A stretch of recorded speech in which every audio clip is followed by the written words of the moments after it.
Insights with Terri Ep.234, a weekly look through the eyes of predictive astrologer Terri Ep.234.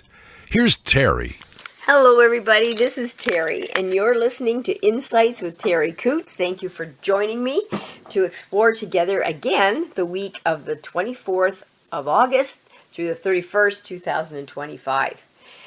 We have Virgo in the sun sign, which is going to give us an opportunity to be a little restless if we find that things are messy. So messy is not going to feel good.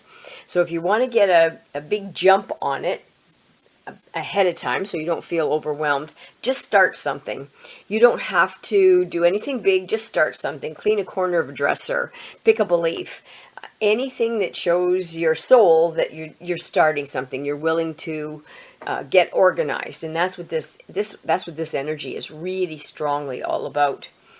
And then Mercury, the planet of the mind, how we think, how we communicate, that is in Leo, and Leo is impulsive. So that impulsive energy, it's fire sign, that can lead us to just jumping in. So you may be waiting for somebody to come and they just call and they say, "Oh, I'm going to be about 20 minutes late. Is that okay?" Well, you can sit and wait, or you can grab the weed whacker and just maybe do a line, or you'll be surprised. You can run your battery down in 20 minutes and get a whole lot done. So that 20 minutes, that impulsiveness, that ability to be fiery and just start it and not lag, and then that Virgo energy can really be a benefit to get motivated, to get these things going. Speaking of motivation, many people I'm noticing with my readings in the last little bit are very low in vitamin B12. Not everybody, but some. So if you're not taking vitamin B12 as well as some of the other B complex, you might want to ask your doctor or look at it. Or are you feeling flaggy, laggy because of all this heat and sweat? It's a water-soluble vitamin. It goes out as soon as you don't use it in about 20 minutes to an hour. So you can't overdose on it. So you might want to look at that. Would that be a benefit to me? And then Venus, the planet of love and beauty and attraction, is still in that Cancer energy, which is great for home, family, relationships, wanting everybody to get together, enjoy each other's company, love, love, love. But that is going to change on the 26th of this week into Leo. So we have two back-to-back fire signs that could lend ourselves to be a little impulsive in our verbiage. So watch your mouth. Don't go flying off and say something that you'll regret for the rest of your life. And watch that fire, right? So if there's something that's icky for you, you may be a little bit more likely to discuss it or scratch about it like a cat. So just be careful in that area. That could be a little bit of a rub. And then Mars, the planet of passion, drive, that is in Libra as well. And that's partnerships and trying to find harmony and how can we do this well. So I think there's some really good energy fields here that can help us move forward on our soul's journey to find what our evolution, personally, what our evolution is supposed to be and where we need to go. Then we combine that with the number 5, which is the number that was given to us this week, incompatibility with the planets. So with that energy in mind, what we might want to look at is kindness. And you compare that and pair that with, I'm going to say that Cancer energy, and even the cat. I mean, the cat, a lot of people love cats, and I do too. And I mean, they have their issues, just like any of us soul-carrying mammals do. But there's so many good things about it. So I think what we're supposed to do is, in kindness, find the best thing about the person that we're working with, and how do we help everybody benefit from this? How do we work with this? What makes everybody better? At the beginning of the week, our vulnerability will be our pancreas, the small intestine, and the digestive tract. And that's going to move to kidneys and bladder. So what we have to be careful with that is, if you are sensitive, vulnerable in any of those areas, just watch what you eat, watch how you eat it, how much water you take. Don't be afraid to flush out. Pancreas that are vulnerable do not like any fat. So if you're going for any deep fry and you are vulnerable, just be careful. Just watch your tummy. It's going to act up on you. And then towards the end of the week, there's a very psychic energy field that's being offered to us. So if you're looking at developing that, that is the perfect time for that. Now, in my last podcast, I had talked about the differences and the similarities in human souls, energy, and animal souls and energy. And I had suggested that our relationships with animals is not a random encounter. I believe it's orchestrated. We get that dog, that cat, that fish that we are supposed to help us develop our own characters, our own self. And then the universe runs us into people that can help that journey as well. So I don't believe in coincidences. I believe everything is orchestrated in some way, shape, or form. But in spirituality, orchestrated meetings that are designed for mutual growth and healing are very often and occur very often if we just live in the moment and keep our eyes open. So I think souls, both animal and interspecies and human, are arranged to meet across species lines to facilitate really specific lessons and maybe a cosmic resolution that we're supposed to be enduring or embracing. Depends on our attitude, right? Now, as an adult human teacher to a child teaching responsibility, what I have learned from cats is that they can provide comfort during illness. When somebody's ill, the cat really tucks in there. So do dogs. And horses, I find, build confidence and courage in a person. These aren't accidental relationships at all with this. This is not an accidental relationship when we are paired together like this. I believe in soul contracts where they're designed to spiritually aid, I'm going to say, in our development. And all the parties that are involved in this, it's very profound when you start tearing it apart or looking at it with a microscope, really being aware. And sometimes as we evolve, we choose a more challenging incarnation to serve spiritual needs, our human, our animal companions. Oftentimes they will choose complicated relationships with us as well. So when that dog, cat, horse, fish misbehaves in certain areas or certain patterns, let's look at what we were supposed to be learning. I find so many times when people come for training with their dogs, the pattern of the whole family is intertwined in this dog's behavior. And I guess it's easier to see when you're on the outside looking in than when you're being challenged on all fronts. But many of the animals that are really close to our hearts, our human hearts, are the ones that will provide the greatest advancement. I call them my heart dog or my heart horse. And I can't explain it well. Words are so less than what I need right now. But those particular animals, and it's not that I don't like or love all of my kids, but just certain ones, I'll look in their face and my heart just I can't even explain it. It's a whole body cellular thing. There's something about that particular animal. Or you might be going to the shelter and one animal stands out. They just look at you and they got you. And you got them. And that's your heart dog. So those animals have chosen service to us, even sometimes over their own spiritual progression. They've chosen to walk beside us in this journey of our life to help us in that learning, in that lesson. So they're sacrificing their own personal growth for the benefit of others to create a really profound spiritual momentum for actually both. And that accelerates their evolution because of the sacrifice and changes some of their future incarnations as well as it does our own. So I just want you to think about this concept. It can revolutionize how many people will view the relationship or relationships that they have with animals. So instead of seeing pets as a dependent, incapable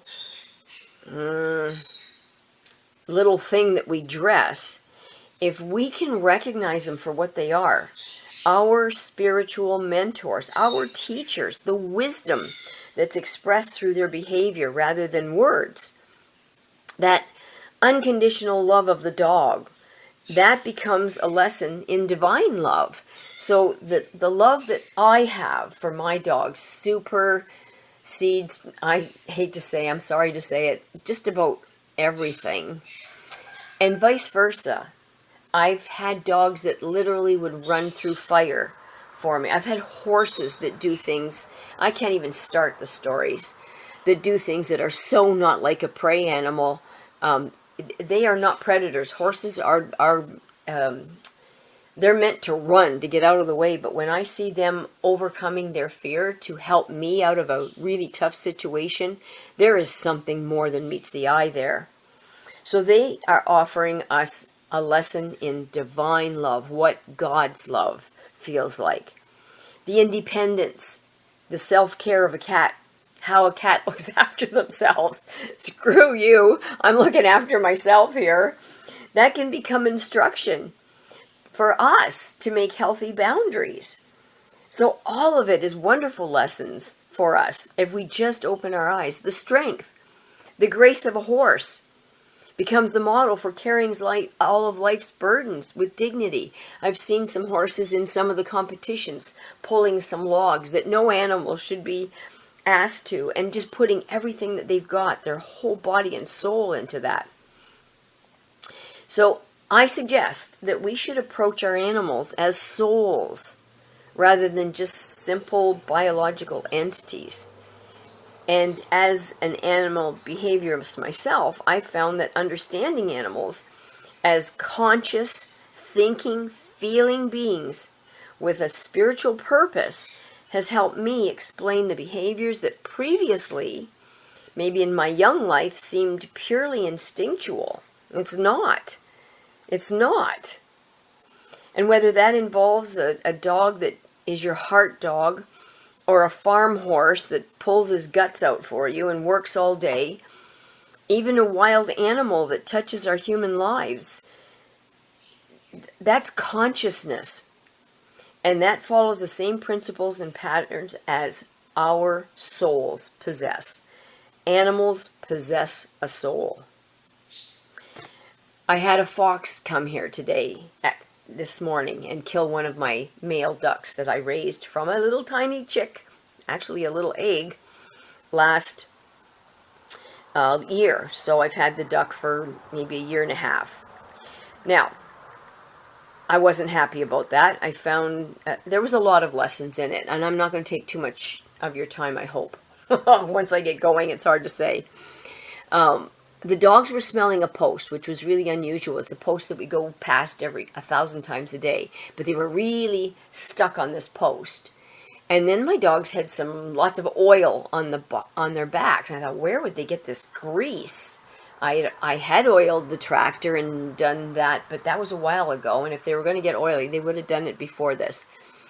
So they were all acting odd. Now, just before that, I had let my little 6-pound miniature pincers, I have 3 of them and 2 Chinese crested, and I never let them out without watching them because I know that we have predators here and they're a nice little bite-sized meal. So I follow behind them. Well, they went into the barn, which didn't worry me too much because we're always in the barn together. But they spent an undue amount of time in the barn. And then with the big dog smelling that post, I thought, what's up? So I went in the barn and I saw them paying a lot of attention to the van. So I got down on my hands and knees, and there was one of my dead ducks. The head was gone. I don't mean to be gross, sorry. The head was gone and all the entrails. Everything was missing. No meat was attacked, just the entrails and the head. That is usually an owl, but an owl is not going to take the carcass and put it underneath the van. And the owl isn't going to make the dog smell the post. So I'm trying to think, what in the world? All right, we know it's a mammal. So I took my little min pins and asked them to come with me, and I put them in the fence where they're safe. Went back out, brought my big dogs, and asked them to show me. So they showed me the carcass again, which I had seen, showed me where they were getting oily, which is my oil sprayed van. And it's not an oil, it's a grease. And then I said, show me again, because I knew that they would track whatever killed my duck. Well, I wasn't a foot away from it.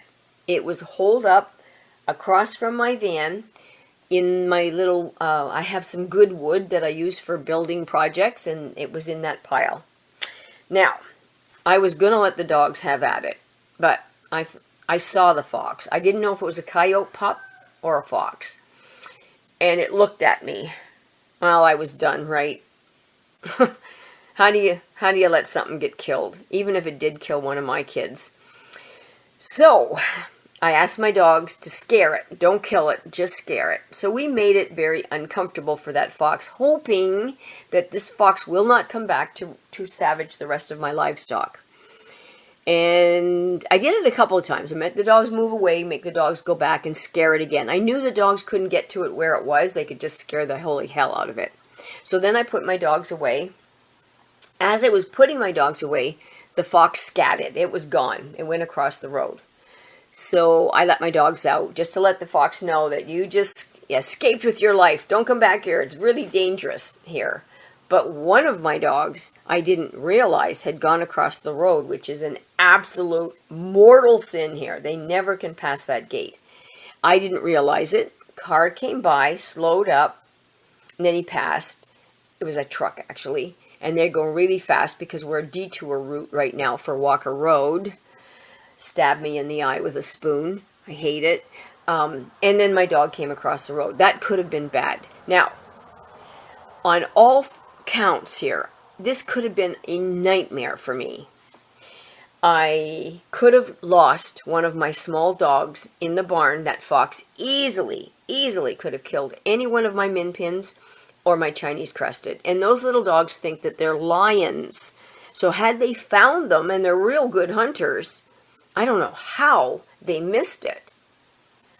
That could have been death of one of my dogs. Thank you, universe. You spared me. The other thing is, Munchie could have been hit on the road chasing that fox. That didn't happen. So I had to count all my blessings. I had to look at everything good that happened, even though a bad thing happened. The dogs taught me so much about trusting, about see what you see, not what you think. I would never have thought a fox could be in the barn, which I'm in the barn all the time, and gotten in there.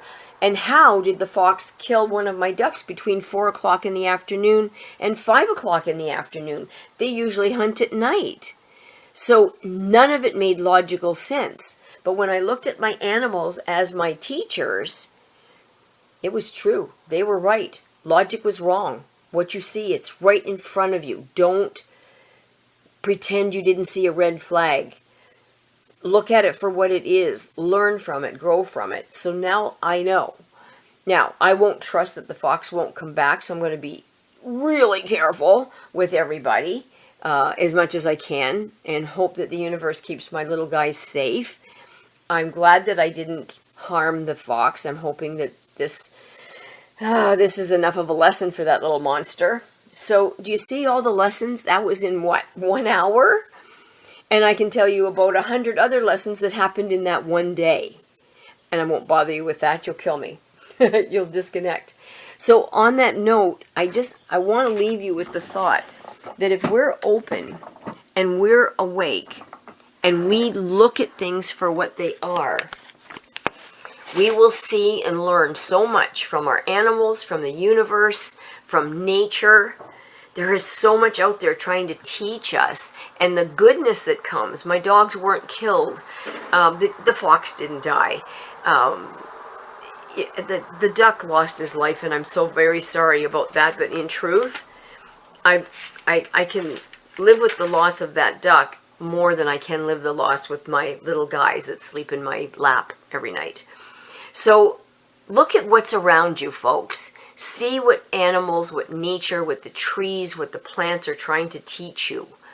and open your heart and your mind to that psychic connection, that spiritual connection to the universe, where they are really trying to teach us right now, especially with Leo, the lion there, with Virgo, the ability to suss things out and try to figure out what is the thread here. Virgo helped me. I know that it did, because I didn't just let it go.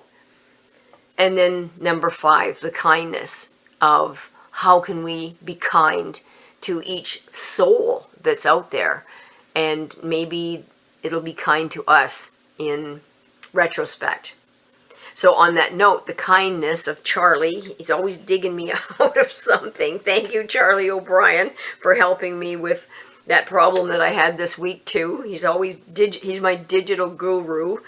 If you need a website or anything, Charlie is amazing with digital things. And listen to his radio show, The Big 8 Radio. That's big8radio.com. He streams the music from the 60s, the 50s, the 70s. Oh, gosh. I didn't think I would get through a podcast without those animals doing that. Oh, well, it was close. It was close. So I'm going to sign off. Thanks, everybody, for taking time with me today and listening to my dogs. My number, if you need me, is 519-726-6699. You can call, text, or email me at terri.coutts@gmail.com, and I'm going to go see what they're yanking about. Thanks, everybody. Bye for now. Thanks for listening to Insights with Terri Coots. Visit Terri's website at terriworld.com. TERRI world.com.